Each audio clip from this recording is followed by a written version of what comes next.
तो देखो, पहले सब लोग जानते थे कि अभी से सैकड़ों साल पहले जो है शासन का जो व्यवस्था था वो राजतंत्र था। ये जानते हैं आप सब लोग, आए ना? सब लोग बोलेंगे, कोई सोएगा नहीं बीच में। राजतंत्र था ना? आज क्या है? आज है लोकतंत्र। क्या है? लोकतंत्र। तो राजतंत्र और लोकतंत्र में क्या फर्क है? ये सोचा है कभी? सोचा है कि हाँ या ना? ये बोलो, मैं बताऊंगा। नहीं सोचा तो कोई बात नहीं, हर बात थोड़ी ना सोच लो। सोचा है कि नहीं सोचा है? नहीं सोचा है। मैं बताता हूँ और कोशिश करना समझने की। राजतंत्र में क्या होता था? एक राजा होता था या रानी भी हो सकती है ना? एक राजा या रानी होते थे, उसको अलग अलग जगह पे लोग अलग अलग चीज कहते थे। कहीं राजा कहते थे, कहीं रानी होती थी, कहीं मोनार्क होते थे, कहीं ड्यूक होते थे, है ना? है ना? कहीं जार कहते थे उसको। उस सब में एक चीज समान क्या था कि उस सब में जितने पावर होते हैं, जो प्रशासन का जो क्षमता होता है, जैसे मान लो कहीं पे क्या होगा, कोई गड़बड़ी हुई, एक ने दूसरे का सर फोड़ दिया, तो उसका फैसला कौन करेगा? राजा करेगा, है ना? टैक्स वसूलने का काम है, कौन करेगा? राजा करेगा। किसी को अगर कुछ घट गया, मान लो उसको जीवन यापन करने में, शिक्षा में दिक्कत आई, कौन देखेगा? राजा देखेगा। मतलब ये कि जितनी शक्तियां हैं, जितने पावर्स हैं, वो पावर किसके पास थे? राजा के पास, या फिर रानी होगी तो रानी के पास। धीरे धीरे क्या होता गया, जब देखो दुनिया में जो लोकतंत्र शब्द है, वैसे तो अलग अलग जगह पे अलग अलग लोग दावा करते हैं कि हमारे यहाँ आया। जैसे हम लोग बिहार के हैं तो हम लोग दावा करते हैं कि पहला लोकतंत्र बिहार में आया, लेकिन कई लोग कहते हैं कि नहीं, ये पश्चिम से आया। तो लोकतंत्र कैसे आया और लोकतंत्र और राजतंत्र में क्या फर्क है? तो पहले ये कहने लगा कि भाई सारा पावर किसके पास है? किसके पास है? तो एक ही व्यक्ति के पास अगर राजा पागल निकल गया सन की टाइम, तो क्या होगा? वो तो एकदम कोहराम मचा देगा कि नहीं मचा देगा, है ना? उसको मन करेगा कि ये टाई ऐसे उल्टा बांधा है, इसको आने नहीं देंगे क्लास, है ना? उसके मूड में जो आ गया वही करेगा, है ना? है ना? तो धीरे धीरे लोगों की समझ में आया कि यार ऐसा करो कि ये जो पावर एक आदमी के हाथ में है ना, इसको बाकी लोगों के हाथ में दे, है ना? तो वो धीरे धीरे क्या करने लगे कि पावर, ऐसा सिस्टम बनाओ कुछ कि पावर को अलग अलग जो है लोगों के हाथ में। तो उसी में क्या हो गया, अलग जो है, कुछ दिनों बाद कहा गया कि अगर न्याय व्यवस्था में कोई गड़बड़ी आई, एक दूसरे को अगर कोई दिक्कत दे देगा, तो क्या करेंगे? उसके लिए अलग व्यवस्था बना देंगे। जुडिशियरी, आजकल जुडिशियरी है ना, आप लोग 8 से सब ऊपर हो या 8 से नीचे भी हो, 7th भी है, तब भी जुडिशियरी तो सुना ही होगा, है ना? न्याय व्यवस्था, तो उसको अलग कर दिया। ये धीरे धीरे होता रहा। तो जो मैंने शुरू में कहा था कि आपको कहानी सुनाऊंगा, ये कहानी जो है, कहा कि भाई पावर अलग अलग जगह पे रहेगा तो क्या होगा, दिक्कत कम होगी, है ना? तो क्या हुआ कि दो कहानी मैं आपको सुनाऊंगा, दो देश। एक देश है श्रीलंका, नाम सुने हो क्या? श्रीलंका की आबादी है करीब 2-2.5 करोड़ के, है ना? एग्जैक्ट मैं नहीं जानता हूँ क्योंकि पुराना, मैं बहुत पहले पढ़ा था। कितना है? 2 करोड़। श्रीलंका नाम तो सुना ही होगा। भारत का नक्शा बनाते हैं तो नीचे श्रीलंका बनाते हैं, तो हाँ या ना? तो उसमें क्या हुआ कि उसमें करीब 70-74% जो लोग हैं वो बोलते हैं सिन्हाला। क्या बोलते हैं?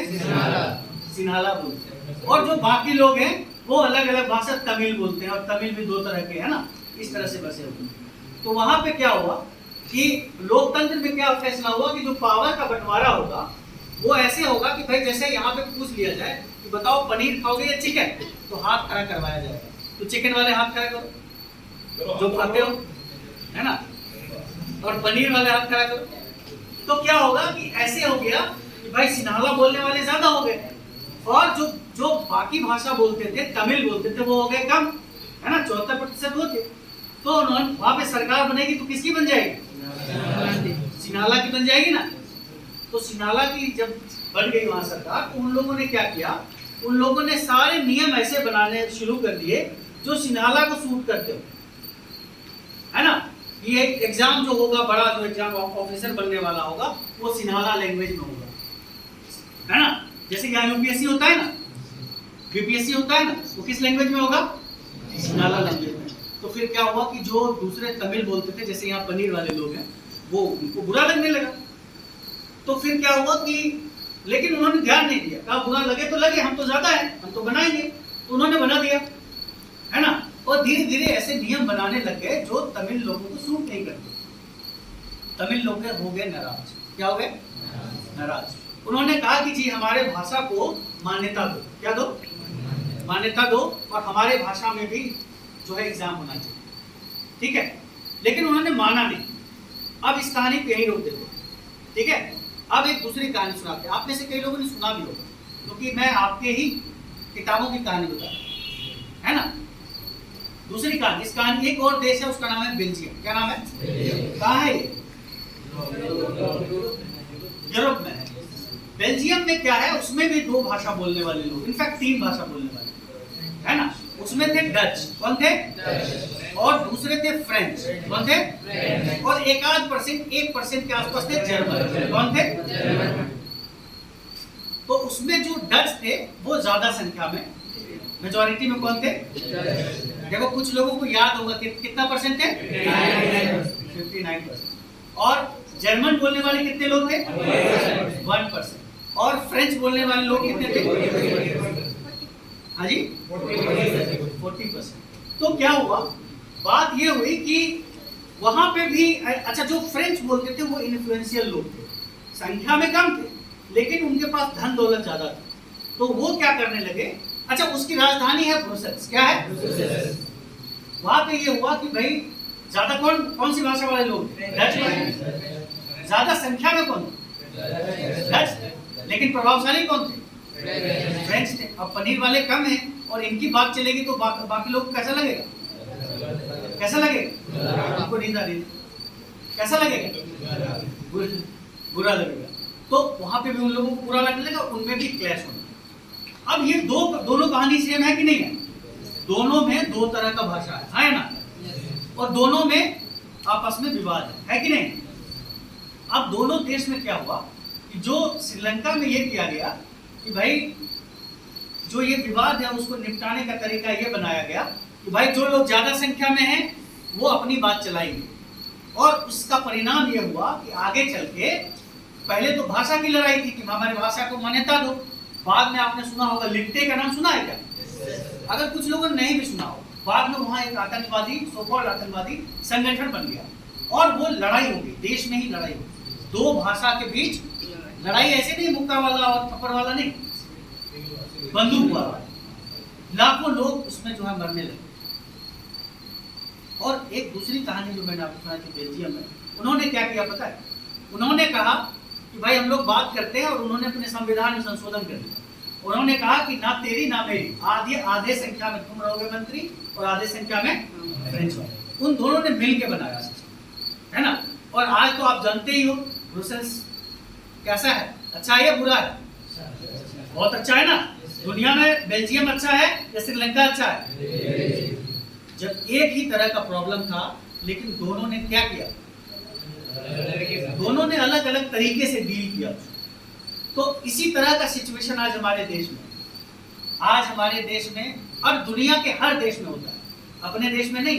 बहुत कम ऐसे देश हैं जो एक ही तरह के लोग वहां रहे। अगर एक ही तरह के लोग रहेंगे कैसा बोरिंग होगा, सोचो, होगा कि नहीं होगा?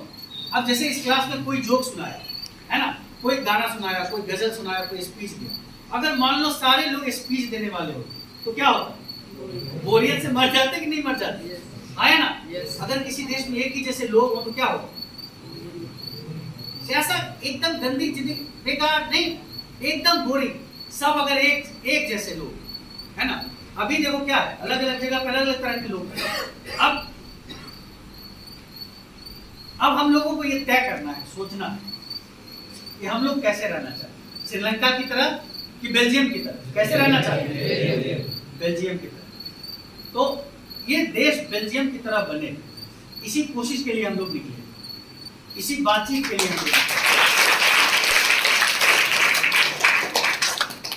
ये देश एक जैसे लोगों का देश नहीं हो, इसमें हर वो लोग, चाहे वो किसी भी भाषा को बोलने वाले हो, किसी भी धर्म को मानने वाले हो, किसी भी खाना, चाहे वो चिकन खा रहे हो या पनीर खा रहे हो, सब लोग अपने अपने इच्छा का खाना खा सके, अपने अपने इच्छा का कपड़ा पहन सके, अपने अपने इच्छा का जो है भाषा बोल सके। इससे शुरू में हमने कहा था कि हम ये भी बताएंगे कि हम लोग कौन है। आप बोलोगे पूरी कहानी तो सुन ली, आप लोग कौन है भाई? तो शुरुआत में हमने बोला था कि सारी पावर किसके पास है? राजा के पास। किसके पास? राजा के पास। और वो उसको कम करने के लिए क्या किया गया? राजा के शक्तियों को बांटा गया, हाँ है ना? तो जितना शक्ति बटेगा उतना अच्छा देश बनेगा, हाँ है ना? लोकतंत्र में यही तो कोशिश की गई ना। तो हम लोग वो हैं कि जो सारा सत्ता जो है, सारा पावर जो है एक सरकार के पास न चला जाए, तो उसके लिए कुछ लोग ऐसे हों जो उन पर नजर बनाए रहे, जो उनको देखते रहे कि जहां गड़बड़ किया कि हम हल्ला मचा के सबको कह देंगे। जैसे हम हल्ला मचाने आए हैं आपके यहाँ, और पूरे जो है चंपारण से लेकर अभी तक हल्ला मचाते आए। हर जगह जाते हैं, स्कूल में, कॉलेज में, वहाँ के लोगों को बिठा के उनसे बात करते हैं कि भाई ये सरकार जो है वो रोजगार की इशू पे बात नहीं कर रही है ना। तो क्या होगा? इससे सब लोग तैयार हो जाएंगे कि नहीं हो जाएंगे? अगर मान लो ऐसा हो कि मेस में रोज चिकन बने, तो ये लोग अगर हल्ला मचाने लगेंगे, पनीर भी बनेगा कि नहीं बनेगा? बोलो आया ना। तो हम लोग हैं हल्ला मचाने वाले। कौन है? इसीलिए हमने जो यात्रा निकाला है उसका नाम है बेरोजगारी के खिलाफ हल्ला बोल। क्या नाम है? बेरोजगारी के खिलाफ हल्ला बोल। तो बस यही कहानी सुनानी थी, यही हम लोग हैं। बहुत बहुत धन्यवाद।